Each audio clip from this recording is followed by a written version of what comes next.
प्यारे बच्चों, आज हम इलेक्ट्रोकेमिस्ट्री में एक बहुत ही इंटरेस्टेड और बहुत ही इम्पोर्टेंट टॉपिक शुरू करने जा रहे हैं और जिसका नाम है नर्स्ड समीकरण,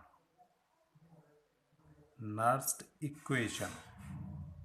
ये ऐसा टॉपिक है जिससे बोर्ड परीक्षाओं में अक्सर न्यूमेरिकल आते रहते हैं। नर्स्ड को अलग अलग तरह से बुक्स में लिखा गया है। इस तरह भी हम लिख सकते हैं नर्स्ड समीकरण। अब मेन चीज़ ये है कि ये क्या चीज़ है। तो माँ सरस्वती का ध्यान करके प्यारे बच्चों अपने आसपास के डिस्टरबेंस को बंद करके ध्यान से इसको एक बार समझ लो।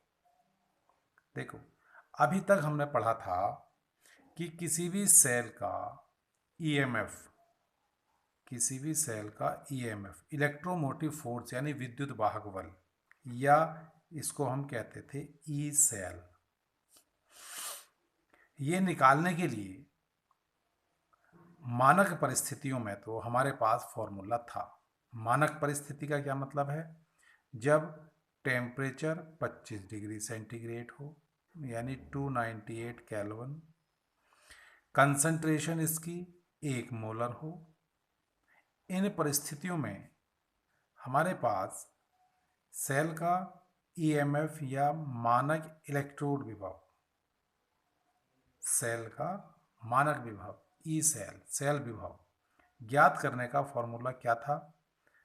ई naught cathode minus E naught anode. Cathode का मानक अपचयन विभव माइनस एनोड का मानक अपचयन विभव। कैथोड कौन सा था? कैथोड कौन सा इलेक्ट्रोड था जिसका इलेक्ट्रोड विभव अधिक था? एनोड कौन सा था जिसका इलेक्ट्रोड विभव कम था? सेल रिप्रेजेंटेशन में हमने ए बी सी ऐसे आपको बताया था। अगर मेटल है तो वो एम प्लस में बदलेगी। ये वाला है एनोड, ये वाला जो है ए फॉर एनोड, फिर साल्ट ब्रिज और फिर कैथोड था। इसमें ये चीज़ काय में बदल रही थी? एम में, मेटल। ये हमने सेल रिप्रेजेंटेशन से आपको समझा दिया था एनोड कौन सा है, कैथोड कौन सा है। तो पहले हम कौन सा इलेक्ट्रोड, पोटेंशियल इलेक्ट्रोड विभव रखते हैं? कैथोड वाला, और उसके बाद फिर एनोड का उसमें से घटा देते हैं। ध्यान ये रखना है कि हमें जो इलेक्ट्रोड विभव लेने हैं वो ई नोट वाले लेने हैं इस फॉर्मूले में। ई नोट मतलब मानक अपचयन विभव। कभी कभी सवाल में ऐसा दे दिया जाता है कि जो वैल्यू दी होगी वो ऑक्सीकरण विभव की दी होगी। ऑक्सीकरण विभव मतलब मान लीजिए वैल्यू दे दी ई नॉट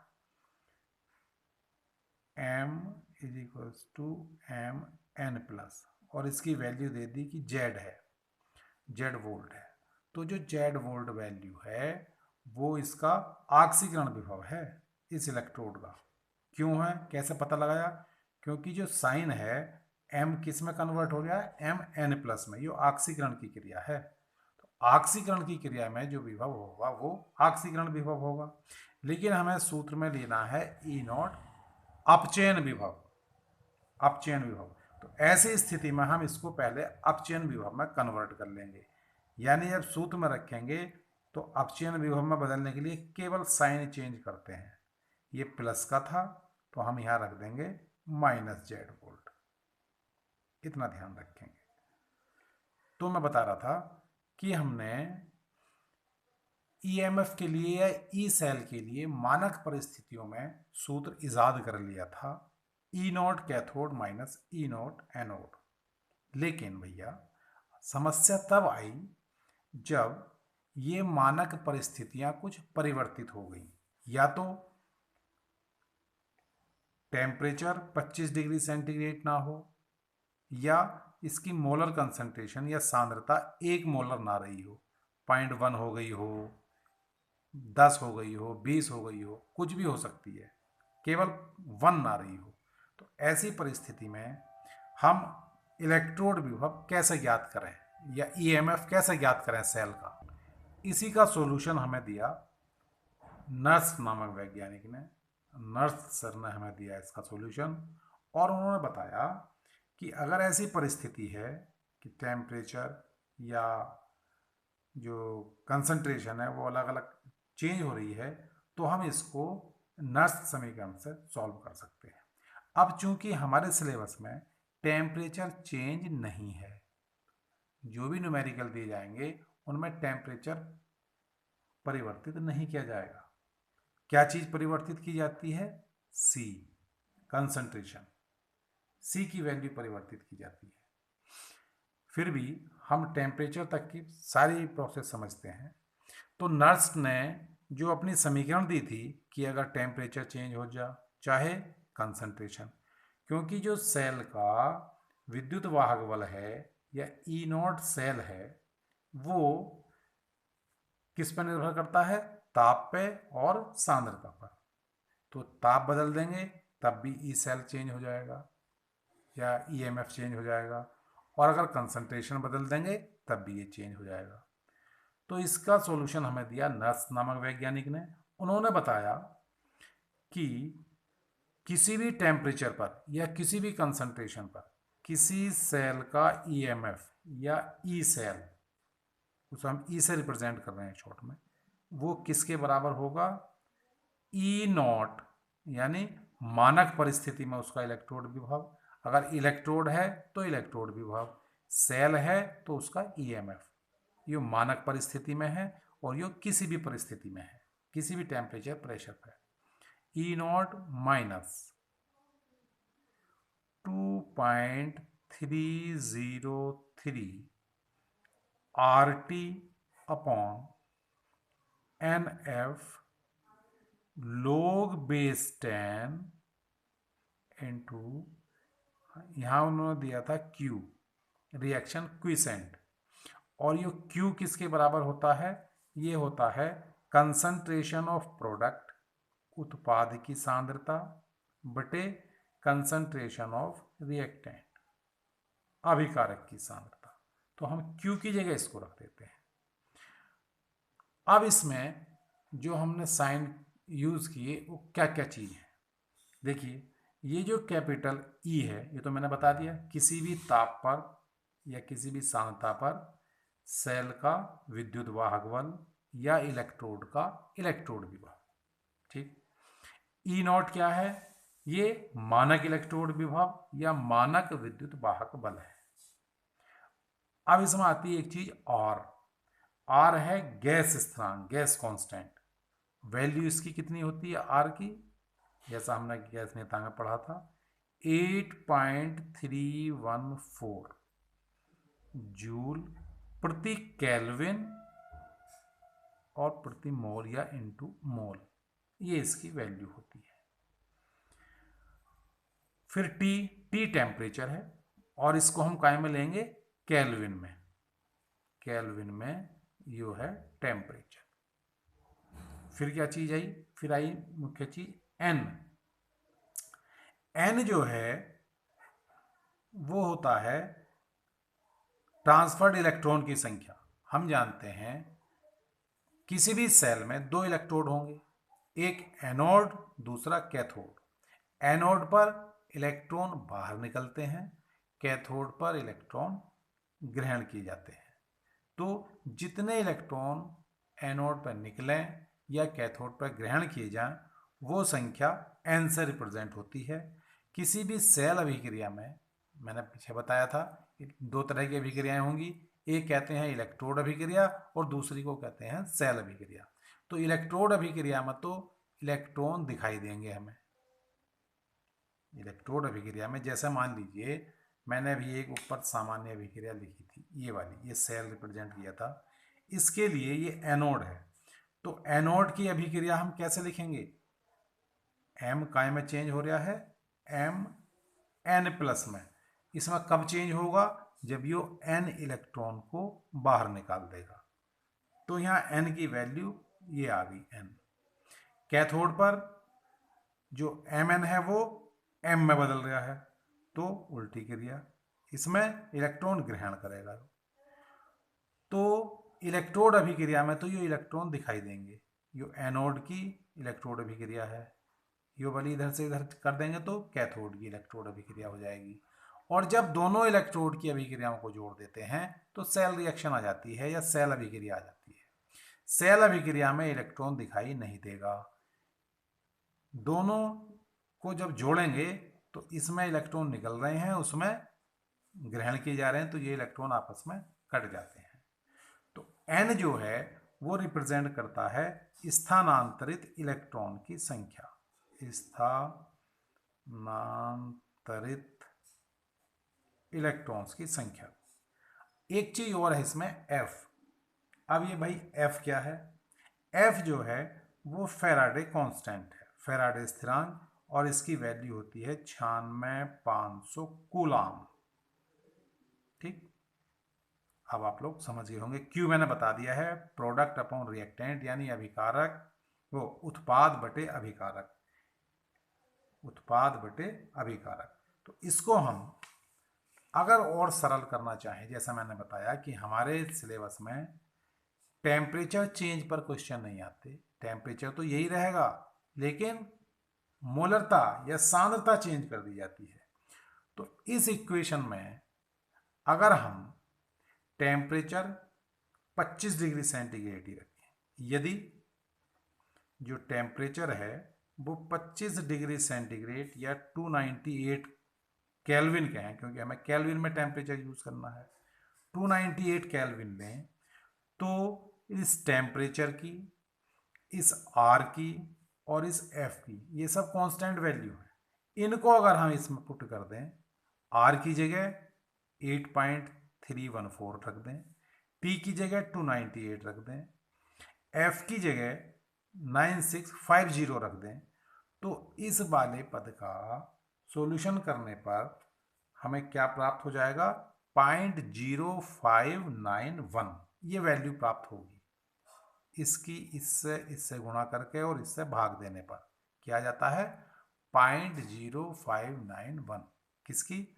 2.303 की गुणा आर से और टी से और एफ से भाग देने पर।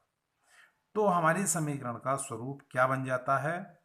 E is equals to E naught minus 0.0591 upon, अब नीचे केवल n रह गया, n log base 10,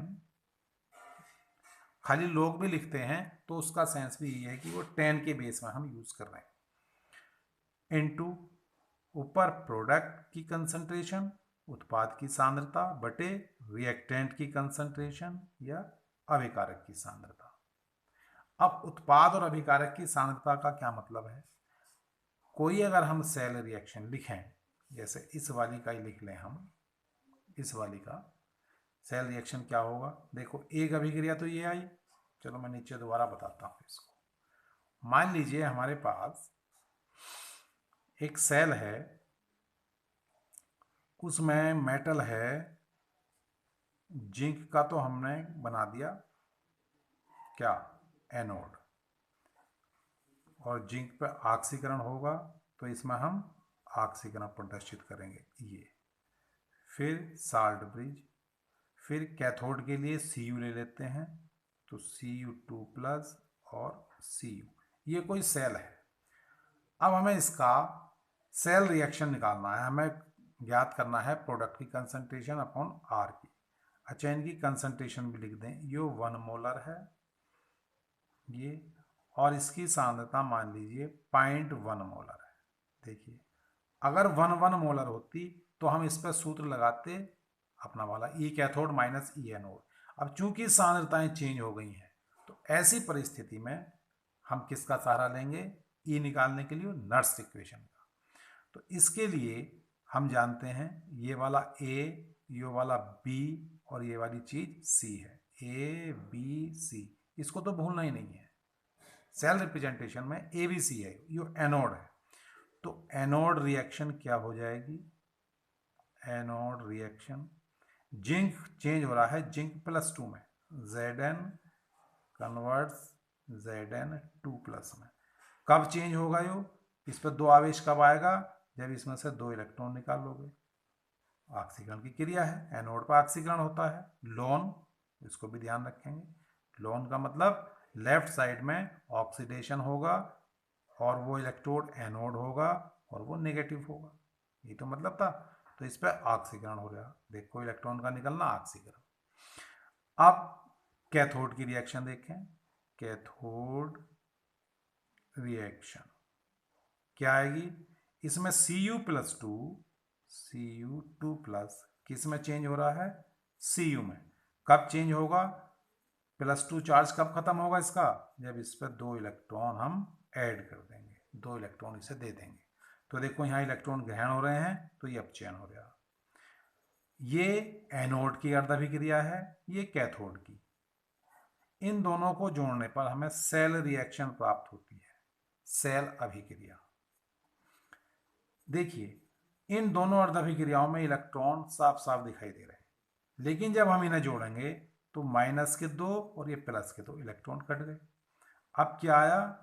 Zn + Cu2+ is equals to Zn2+ + Cu। ये हमारी सेल अभिक्रिया आ गई। इसलिए मैंने कहा था कि सेल अभिक्रिया में इलेक्ट्रॉन दिखाई नहीं देने के, क्योंकि ये कट जाएंगे दोनों अभिक्रियाओं को जब हम जोड़ेंगे। लेकिन जो इलेक्ट्रोड अभिक्रिया है उसमें इलेक्ट्रॉन दृष्टिगत होंगे, इलेक्ट्रॉन दिखाई देंगे। ऑक्सीकरण की है, एनोड की है तो निकलते हुए दिखाई देंगे, कैथोड की या अपचयन की है तो जुड़ते हुए दिखाई देंगे, लेकिन सेल रिएक्शन में ये दिखाई नहीं देंगे। जब हम नर्स इक्वेशन से सवाल करेंगे तो हमें ये चीज़ लिखनी पड़ेगी, क्योंकि हमें सेल अभिक्रिया देखनी है। क्यों लिखनी पड़ेगी?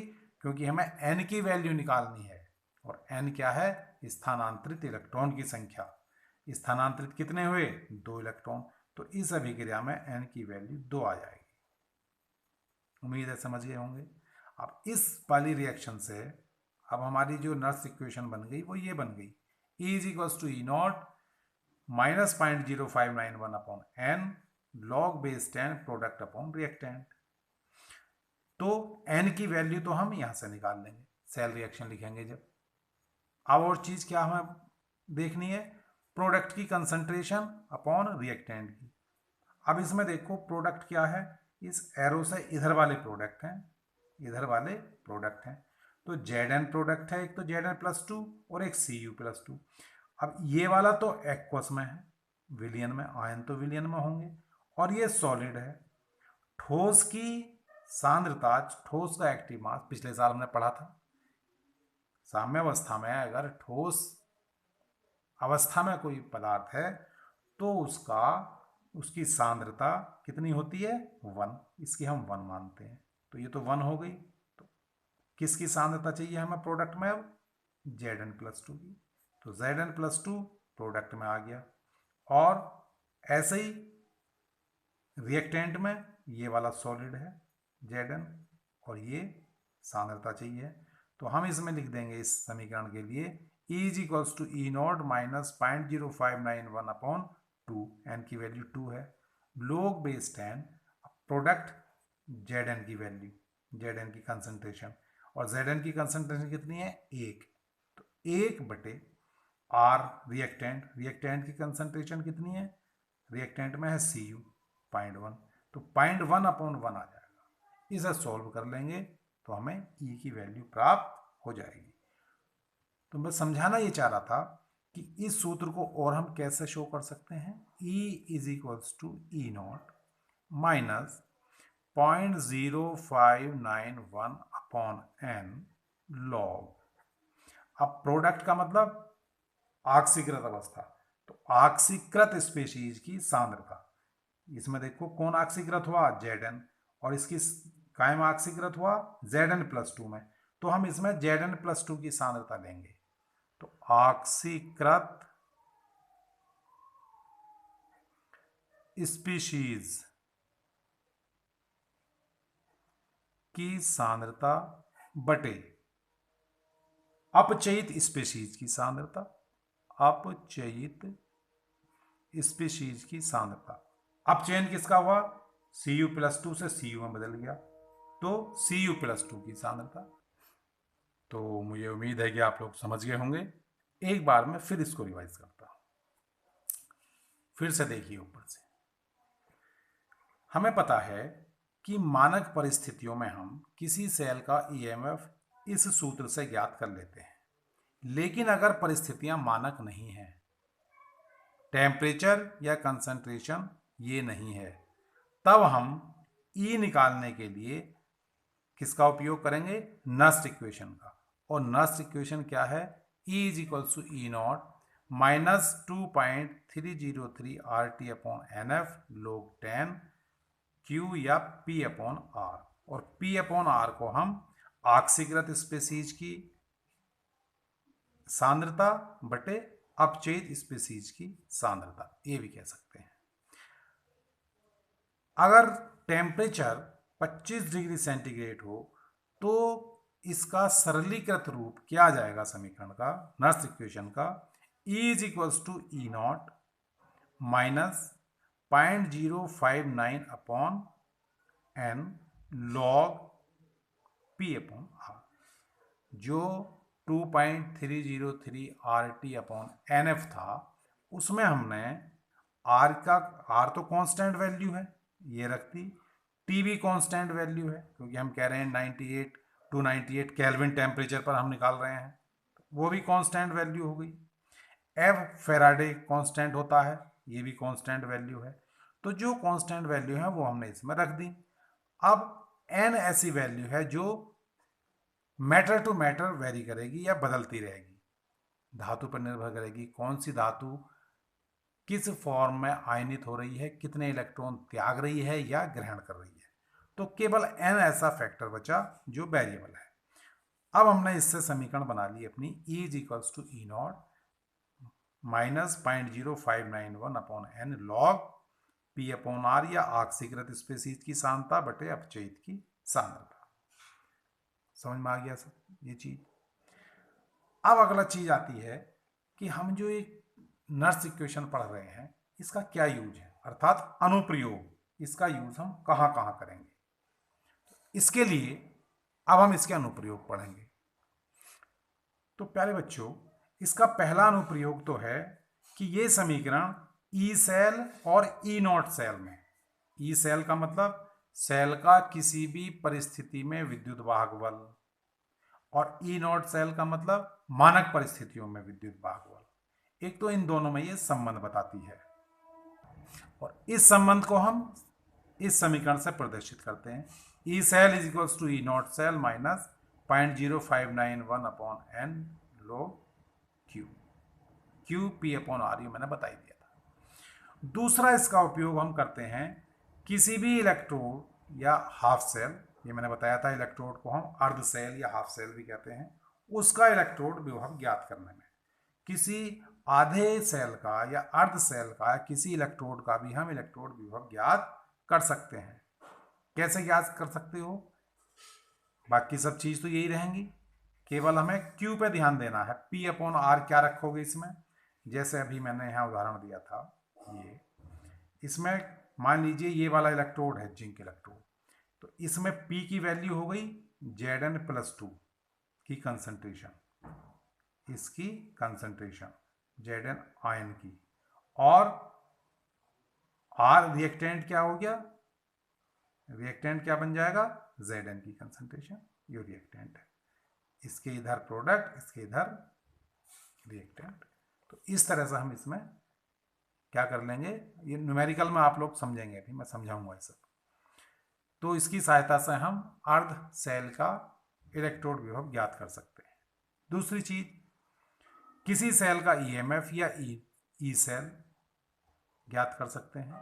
तो नर्स इक्वेशन की सहायता से सांद्रता, किसी सांद्रता सेल का ई सेल भी ज्ञात कर सकते हैं। एक तो सामान्य सेल का ई सेल ज्ञात कर सकते हैं, जो पहला आपका था जिसमें हमने संबंध बताया था दोनों के बीच में।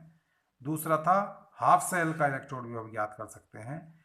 तीसरा एक टाइप का सेल होता है कंसंट्रेशन सेल, उसका भी हम इसमें ज्ञात कर सकते हैं। अब कंसंट्रेशन सेल क्या है ये हम आगे पढ़ेंगे। फिर भी थोड़ा सा मैं बता देता हूँ। कंसंट्रेशन सेल का मतलब ये है कि ऐसा सेल जिसमें दोनों इलेक्ट्रोड समान धातु के हों, एक ही मेटल के बने होंगे, लेकिन उनके, अब जब मेटल एक है तो उनका जो इलेक्ट्रोलाइट है, अपघट्य है, विलयन है, वो भी सेम होगा। भाई मान लीजिए हमें एल्युमिनियम का इलेक्ट्रोड बनाना है, तो एल्युमिनियम के एक छड़ को हम एल्युमिनियम के लवण में, एल्युमिनियम सल्फेट में डालेंगे। अब हमें दोनों इलेक्ट्रोड एल्युमिनियम के बनाने हैं तो दोनों लवण भी एल्युमिनियम के ही होंगे, लेकिन फर्क क्या होगा, छड़ तो एक होंगी, विलयन भी एक होगा, लेकिन दोनों विलयनों की सांद्रताएं भिन्न भिन्न होंगी।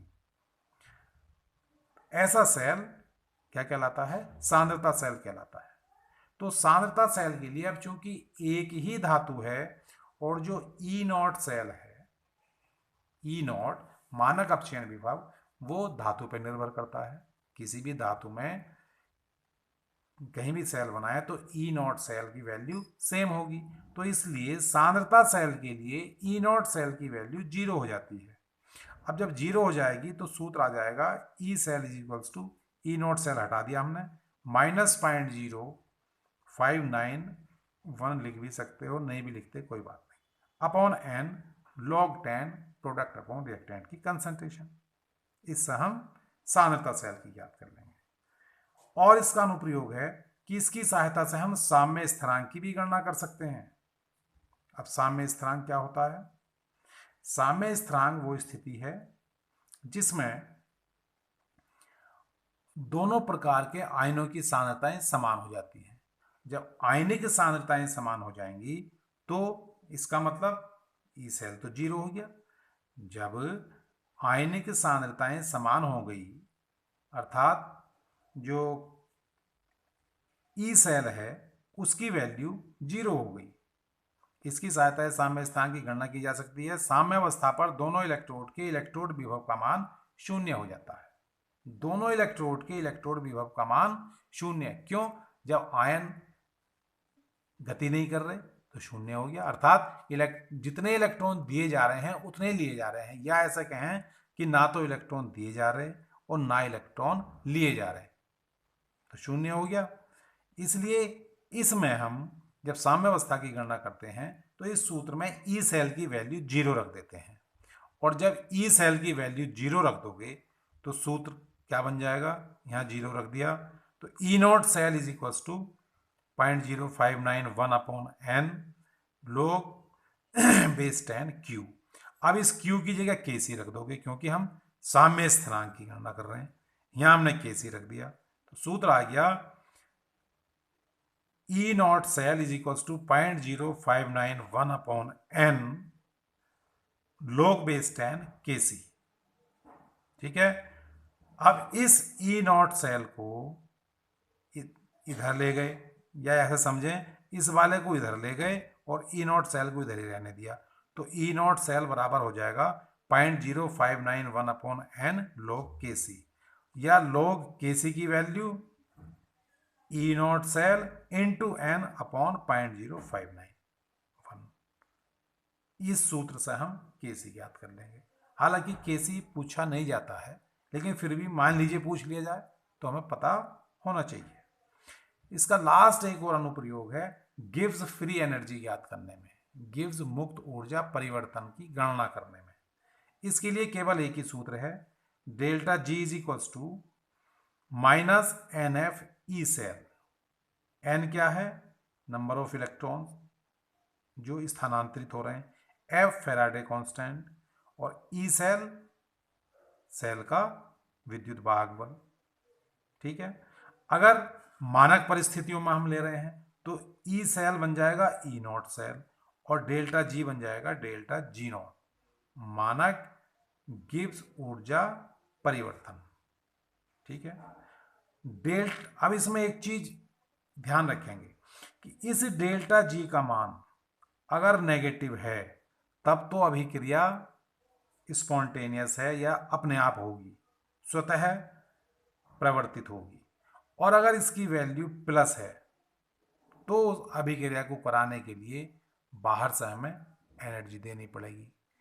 ये चीज आप समझ सकते हैं इलेक्ट्रोकेमिकल सेल और इलेक्ट्रोलाइटिक सेल के आधार पर। इलेक्ट्रोलाइटिक सेल में हम बाहर से सोर्स ऑफ एनर्जी या बैटरी जोड़ते थे।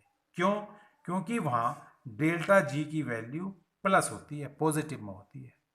तो एक अंतर यो भी मेंशन कर लेंगे आप दोनों सेल में कि विद्युत अपघटनी सेल के लिए डेल्टा जी की वैल्यू धनात्मक होती है, जबकि रासायनिक सेल, वोल्टेज सेल हो, गैल्वेनिक सेल हो, लेक्लांश, ये जो क्या नाम, डैनियल सेल हो, इन सब के लिए डेल्टा जी की वैल्यू माइनस में होगी। इस पर अक्सर प्रश्न आता है। सीधा सीधा आपको सूत्र रखना है, एन की वैल्यू निकालनी पड़ सकती है, एफ कांस्टेंट है, ई सेल दिया होगा और आपसे जी नॉट पूछ लेंगे। तो नर्स इक्वेशन की थ्योरी का काम लगभग समाप्त हो गया है। अब हम इसको ठीक से समझने के लिए कुछ न्यूमेरिकल करके देखते हैं। इसके लिए प्यारे बच्चों, पहला मैं जो न्यूमेरिकल लाया हूँ वो ये है कि निम्नांकित अर्ध सेल का अपचयन विभव और ऑक्सीकरण विभव दोनों ज्ञात करने हैं। अब अर्ध सेल कौन सा दिया है? E naught F E plus two oblique F E. इसका मतलब क्या हुआ कि एफ ई का अपचयन विभव दे रखा है, ये माइनस के 0.45 वोल्ट क्या है इसका मानक अपचयन विभव दे रखा ई नॉट। पहले मैंने भूल से यहाँ भी मानक लिख दिया था तो इसलिए काटा, क्योंकि मानक अपचयन विभव तो ये दे रखा और मैं मानक अपचयन विभव ही आपसे पूछ रहा हूँ तो गलत हो जाता ना। तो मुझे पूछना था अपचयन विभव। इसका मतलब क्या हुआ कि मानक परिस्थितियों में तो इसका अपचयन विभव ये है। अब हमने सेल का या तो टेम्परेचर बदल दिया होगा या उसकी कंसंट्रेशन बदल दी होगी। उस परिस्थिति में अपचयन विभव ज्ञात करना है। तो इसके लिए क्या करा, हमें इसका अपचयन विभव ज्ञात करना है। तो इसके लिए हम किसका सहारा लेंगे? जब भी मानक परिस्थितियां बदलेंगी तो हमारा जो कश्ती को पास करेगा वो कौन है? नर्स इक्वेशन, नर्स की समीकरण का हम सहारा लेंगे। तो अपचयन विभव अगर हमें पहले ज्ञात करना है, मानक तो ये है, हमें ई ज्ञात करना। तो E is equals to E naught minus 0.0591 upon N log P upon Q, ये सूत्र है। अब इसमें पी क्यू का पता तब लगेगा जब हम इसकी समीकरण लिख लेंगे। जब हम इसकी समीकरण लिख लें, समीकरण लिखो। समीकरण का हिंट हमें दे रखा है कि F E plus to F ई में चेंज हो रहा, अर्थात यो कैथोड की समीकरण है, इलेक्ट्रॉन ग्रहण हो रहा, अपचयन है। तो F E plus two is equals to F E कब बदलेगा जो इसमें? जब इसे हम 2 इलेक्ट्रॉन ऐड करा दें, 2 इलेक्ट्रॉन ग्रहण करा दें। तो 2 इलेक्ट्रॉन हमने ग्रहण करा दिए और ये इसमें बदल गया। चूंकि वो मानक अपचयन विभव है इसलिए सांद्रता इसकी कितनी होगी? इसकी सांद्रता 1 मोलर, सांद्रता इसकी यहां 1 मोलर होगी। अब इन्होंने ये नहीं दिया था इसमें क्वेश्चन में कि कितनी सांद्रता पर वो पूछ रहा है। तो इसमें थोड़ा करेक्शन करने के लिए हम इसकी यहां सांद्रता और कर दें, m इज इक्वल्स टू 0.01, ये इसकी सांद्रता होगी।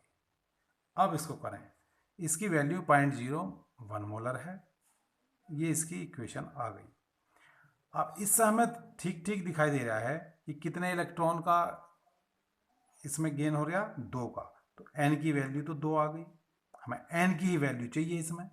ठीक, दूसरी चीज सांद्रता प्रोडक्ट की, प्रोडक्ट कौन है? Fe, और वो किस रूप में है? सॉलिड फॉर्म में।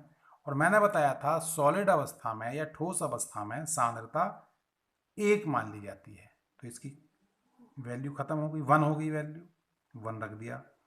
रिएक्टेंट कौन है? अभिकारक ये है Fe, इसकी सांद्रता 0.01 है। तो मान रखने पर हमारे पास क्या आ जाता है? E is equals to minus 0.45 जो दे रखा था हमें समीकरण में, यहाँ ये दे रखी इसकी वैल्यू, तो अपचयन विभव की minus 0.45 minus 0.0591 upon 2 log base 10 1/0.01 value रख दी। अब क्या आया, माइनस के 0.45 माइनस ये। अब हम इसको सॉल्व कर लें, 1/0.0, इसे 0.01 को हम क्या लिख सकते हैं, 10 की घात -2, 10 की घात -2। जब नीचे 10 की घात -2 है, इसे ऊपर लाएंगे तो ये बन जाएगा 10 की घात 2।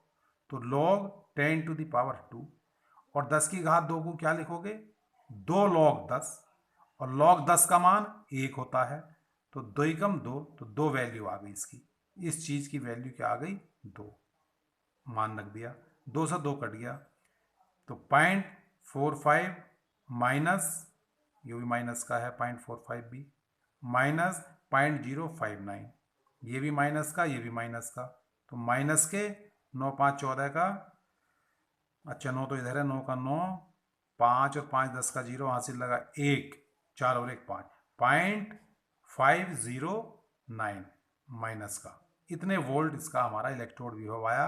कौन सा, अपचयन विभव। अब उसने पूछा है कि इसका आक्सीकरण विभव भी बताओ। मैंने ये बताया था कि आक्सीकरण विभव और अपचयन विभव की न्यूमेरिकल वैल्यू सेम होती है, केवल साइन का फर्क होता है। अगर अपचयन विभव माइनस में है तो आक्सीकरण विभव प्लस में हो जाएगा, बस। तो आक्सीकरण विभव इसका हो गया 0.509 वोल्ट। इसको आप अगर आक्सीकरण विभव ये चीज़ नहीं लिखना चाह रहे तो ऐसे भी नोट कर सकते हो, E/Fe/Fe+2, यहीं आक्सीकरण होता हुआ दिखा दो तो हम समझ जाएंगे ये आक्सीकरण विभव है। यहाँ अपचयन की भी क्रिया होती हुई दिखेगी तो ये अपचयन विभव होगा। समझ में आ गई। एक और करेंगे, एक और न्यूमेरिकल है। एक सेल दे दिया है Ag प्लस, एक सेल अभिक्रिया दे दी है, half cell reaction, Ag positive, Ag plus silver ion, एक इलेक्ट्रॉन जोड़ा और वो Ag सॉलिड में बदल गया। इसके लिए दिया है Ag प्लस की सांद्रता 0.1 है, E0 इसका जो मानक अपचयन विभव है वो 0.8 है। तो पूछा क्या है, अपचयन अर्ध सेल का अपचयन विभव पूछा, यानी E की वैल्यू पूछी।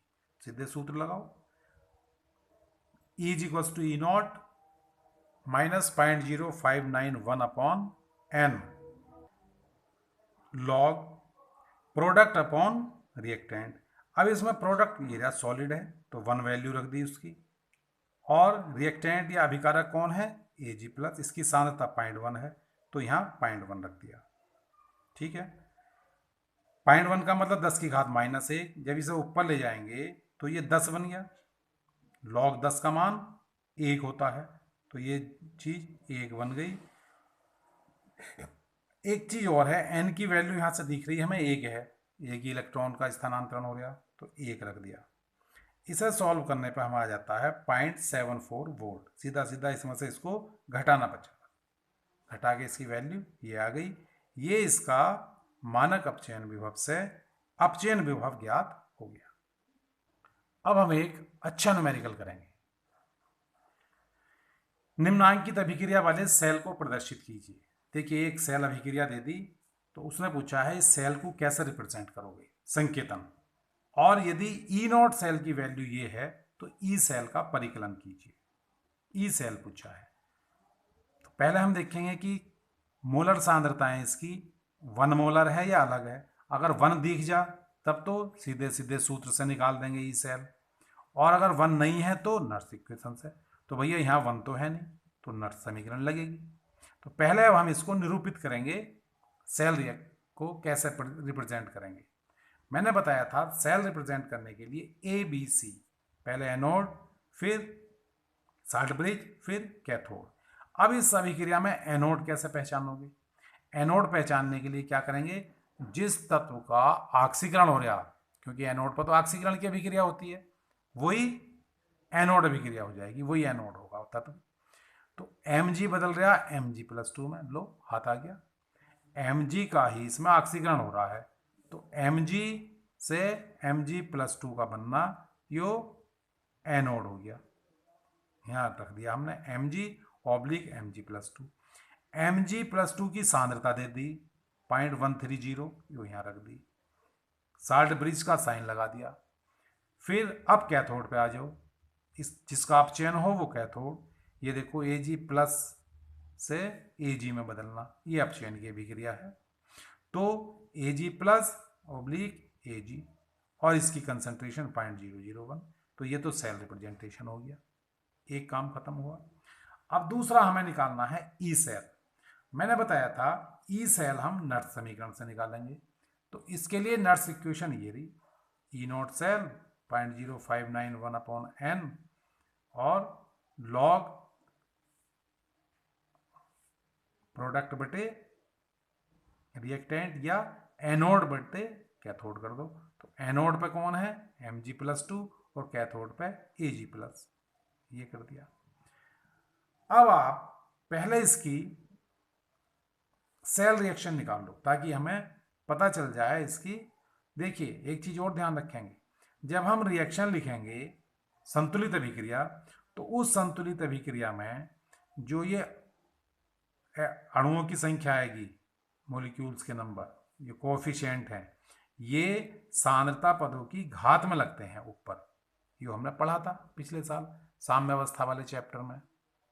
साम्य स्थिरांक की गणना जब करते हैं तो हम यहाँ साम्य स्थिरांक ही तो लिख रहे हैं, तो साम्य स्थिरांक ही तो प्रोडक्ट बटे रिएक्टेंट होता है। तो साम्य स्थिरांक लिखते समय अभिक्रिया अभिकारी पदार्थों की सांद्रता की घात के रूप में उसके कोएफिशिएंट को लिख देते हैं, उसके अणुओं की संख्या को लिखते हैं। तो पहले हम समीकरण देखें। पहली समीकरण है जो हाफ सेल रिएक्शन है, कौन सी, एनोड वाली, ये है एनोड की। एनोड पे क्या हो रहा है, Mg+2 में चेंज हो रहा है, 2 इलेक्ट्रॉन का डोनेशन, ठीक। फिर कैथोड, कैथोड पर क्या हो रहा है, Ag प्लस Ag में कन्वर्ट हो रहा है, 1 इलेक्ट्रॉन लेके। अब हम क्या करेंगे, मैंने बताया था कि जब सेल रिएक्शन लिखते हैं तो उसमें इलेक्ट्रॉन दिखाई नहीं देने चाहिए। अब इलेक्ट्रॉन दिखाई कब नहीं देने के, जब इनकी संख्या बराबर हो। तो इनकी इलेक्ट्रॉन की संख्या बराबर करने के लिए इसे हम 2 से गुणा कर देंगे। ये सब चीज हमने पिछले साल रेडॉक्स अभिक्रियाओं में आयन इलेक्ट्रॉन विधि से संतुलित करने वाली प्रोसेस में पढ़ी थी, इलेक्ट्रॉन की संख्या बराबर करना। मैंने शुरू के दिन बताया था ये पूरा चैप्टर रेडॉक्स रिएक्शन पर बेस्ड है। तो हमने इसको इलेक्ट्रॉन बराबर करने के लिए 2 से गुणा कर दी और गुणा करके इलेक्ट्रॉन कट गए और नेट इक्वेशन आ गई Mg, इसे 2 से गुणा करा तो 2Ag हो गया, यहाँ Mg और यहाँ 2Ag। अब देखिए हमें कौन सी चीज चाहिए थी, एक तो Mg चाहिए था, बल्कि यहाँ Mg ना लिख के यहाँ लिखेंगे हम Mg2+ की कंसंट्रेशन और यहाँ Ag+ की कंसंट्रेशन। तो Ag+2 के आगे हमने 2 लिख रहा है समीकरण में, तो हम इसकी कंसंट्रेशन की पावर में 2 ले जाएंगे। Mg के आगे, Ag के आगे 2 लिख रहा था तो 2 लगा दिया, Mg के आगे कुछ नहीं लिखा तो यहाँ कुछ नहीं लगाएंगे। अब इनकी वैल्यू रख दो, अब इनकी वैल्यू रख दो। देखिए E0 हमें दे रखा होगा, ये रहा E0 की वैल्यू, ये दी है 3.17। तो E0 की वैल्यू तो इसमें हम 3.17 रख देंगे, ये रख दी हमने, माइनस 0.059। अब इस समीकरण में देखिए इलेक्ट्रॉन का स्थानांतरण कितना है संतुलित समीकरण में, 2 का। एक Mg ने 2 इलेक्ट्रॉन त्यागे Mg+2 में। Ag की संख्या हमारे पास 2 है, एक Ag 1 इलेक्ट्रॉन ग्रहण करता है, तो 2 Ag कितने ग्रहण करेंगे, 2 इलेक्ट्रॉन। अर्थात इलेक्ट्रॉन जो स्थानांतरित हुए उनकी संख्या हमारे पास 2 आ गई, n की वैल्यू 2 हो गई, यहाँ n की वैल्यू रख दी, log बेस 10।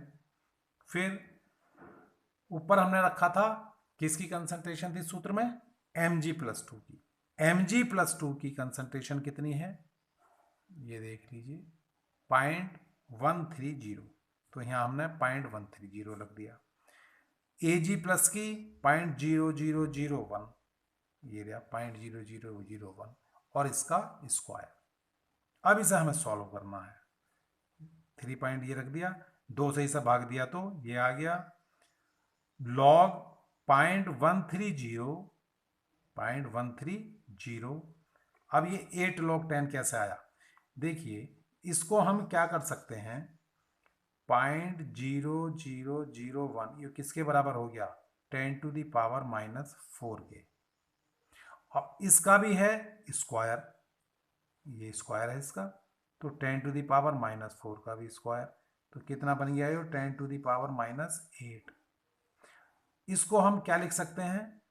log m की पावर -n बराबर -n log m, यानी -8 log 10, -8 log 10। अब जब ये ऊपर चला गया माइनस, तो ये साइन प्लस में हो गया। ये तो यहाँ नीचे था, इसको हम ऊपर ले गए तो ये साइन कायम आ गया, ये वाला भी प्लस बन गया। तो ये बन गया 10 की घात +8, तो 8 log 10। जब 8 log 10 बन गया तो वही वैल्यू हमने यहाँ रख दी, log 0.130 प्लस 8 log 10। अब इसकी वैल्यू आपको दी होगी क्वेश्चन में, देखो ये दे रखी, log 0.130 इज इक्वल्स टू -0.886, इसकी वैल्यू दे रखी है, और log 10 की वैल्यू 1 होती है, ये हमें पता है। तो 8 गुणा 1 8 आ गया, इसकी वैल्यू 0.886 आ गई। इसे पूरे को सॉल्व करने पर इसकी गुणा इससे कर दी, इसके अंतर से, और फिर इसमें से घटा दिया, हमारी वैल्यू आ जाती है 2.96 वोल्ट। इस तरह हम किसी भी सेल का ई सेल या ईएमएफ ज्ञात कर सकते हैं किसी भी कंसंट्रेशन पर।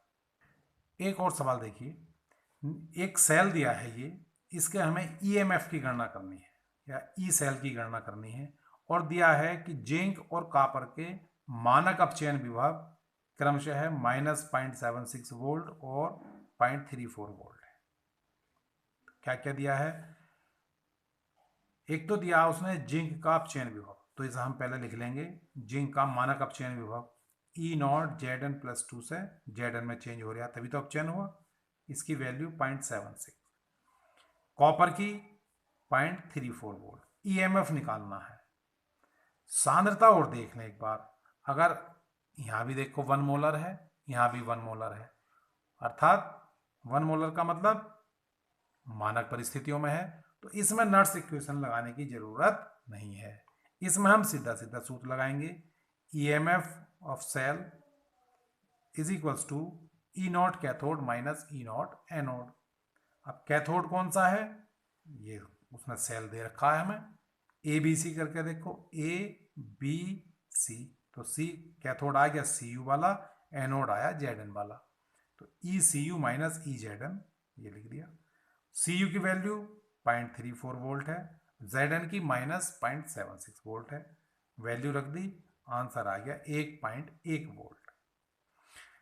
आसान सवाल था। अगला सवाल, एक सेल दिया है जिंक और कोबाल्ट से बना हुआ, सांद्रता इसकी 1m है, इसकी भी 1m है। अब जब 1m है तो इसका मतलब नर्स इक्वेशन की जरूरत नहीं है। तो इस सेल का ईएमएफ ज्ञात कीजिए। इस सेल के लिए अच्छा E0 दे रखा है उसने, अपचयन विभव भी दे रखे हैं ये और ये हैं, और सेल की अभिक्रिया और पूछी है, तो E0 ईएमएफ तो हम आराम से निकाल देंगे, ईएमएफ तो हम आराम से निकाल देंगे। सेल दे रखा ABC, कैथोड हो गया कोबाल्ट और एनोड हो गया जिंक, वैल्यू रख देंगे 1.04 वोल्ट आ जाएगा। अब इसके लिए उसने, अभी तक तो हमने अभिक्रिया से सेल रिप्रेजेंटेशन सीखा था, अब क्या उसने सेल रिप्रेजेंटेशन दे दिया है और उसकी अभिक्रिया पूछी है। क्या करेंगे, इसको दो पार्ट में बांट लो, ये ए है ये सी है, यानी एनोड और कैथोड। तो पहले एनोड की अभिक्रिया लिखो, Zn का में बदल रहा है Zn+2 में, तो Zn+2 में कब बदलेगा? जब 2 इलेक्ट्रॉन त्याग देगा, ऑक्सीकरण होगा, एनोड पर ऑक्सीकरण होता है। कैथोड CO+2 चेंज हो रहा है CO में, कब चेंज होगा? जब इलेक्ट्रॉन ग्रहण करेगा, अब चयन होता है। इन दोनों अभिक्रियाओं को जोड़ दो। अब यहाँ दोनों में इलेक्ट्रॉन की संख्या समान है, तो हमें किसी को ना गुणा करना है ना भाग करना है, सीधे सीधे जोड़ देना है। तो Zn+CO is equals to Zn CO, ये इसकी सेल रिएक्शन आ गई। ठीक है, ये सवाल भी हो गया है आपका, समझ में आ गया होगा। अब जरा एक अच्छा सवाल करके देखें। देखिए, एक सेल दिया है Mg और Cu से बना हुआ ABC, जिसमें एनोड है मैग्नीशियम का और कैथोड है कॉपर का, और इसके लिए EMF की गणना करनी है, विद्युत वाहक बल की। अब पे उसने क्या दिया है, कॉपर का E0, ध्यान से देखेंगे, Cu/Cu+2 और Mg+2 से Mg में। तो इसमें ध्यान रखना है, यहां देखो ये ऑक्सीकरण हो गया, हमें विभव कौन सा चाहिए, अपचयन।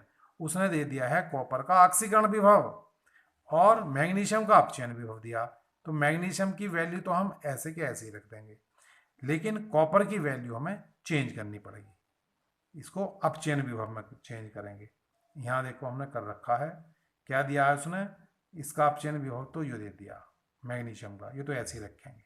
अब चूंकि कॉपर का उसने ऑक्सीकरण विभव दिया है 0.34, तो इसको हम अपचयन विभव में चेंज कर लेंगे, तो उसके लिए मैंने बताया था केवल साइन चेंज करना है, माइनस की जगह प्लस कर दिया।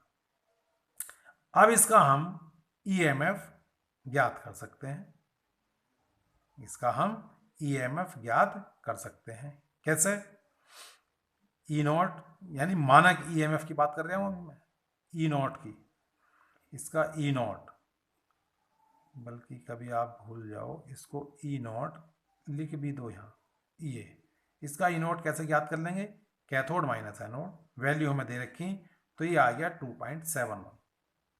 अब उसने पूछा ये है कि इस सेल का क्या होगा, ये तो हमने मानक का निकाल लिया E0 की वैल्यू, इसमें क्योंकि कंसंट्रेशन 1 मोलर नहीं है, इसलिए नर्स इक्वेशन का यूज होगा, और नर्स इक्वेशन में हमें दो चीज चाहिए, एक तो E0 और एक N की वैल्यू। E0 हमने ये निकाल दिया, N की वैल्यू निकालने के लिए सेल रिएक्शन लिखेंगे, तो सेल रिएक्शन लिखो, एनोड पे Mg का ऑक्सीकरण Mg+2 में हो रहा है, 2 इलेक्ट्रॉन निकल रहे हैं।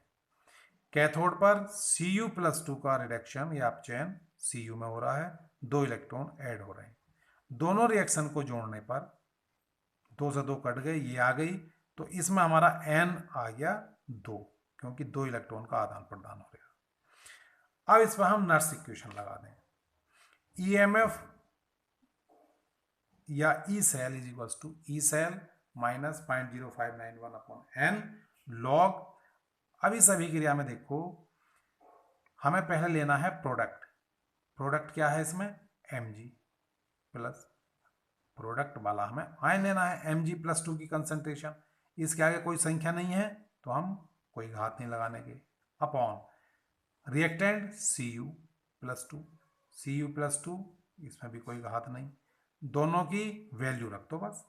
E0 सेल 2.71 है, N की वैल्यू 2 है, Mg+2 की वैल्यू यहाँ दे रखी है 0.1, और उसकी भी वैल्यू है Cu+2 की वैल्यू 0.1, तो दोनों जगह 0.1 रख दिया, इससे ये कट गया, 1 आ गया, और लॉग 1 की वैल्यू, चूंकि log 1 is equal to 0, log 1 की वैल्यू 0 होती है, तो ये पूरी टर्म, ये पूरे का पूरा स्टेप, ये पूरा पद ही शून्य बन गया, तो बस वैल्यू कितनी रह गई, 2.71 वोल्ट।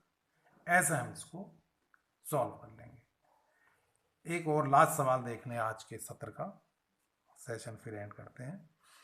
डेनियल सेल, ध्यान रखें, डेनियल सेल मैंने बताया था कौन सा सेल होता है, वो वोल्टेज सेल जिसमें एनोड तो जिंक का हो और कैथोड कॉपर का हो, वो डेनियल सेल कहलाता है। उसके लिए E0 का मान उसने दे रखा 1.1 वोल्ट।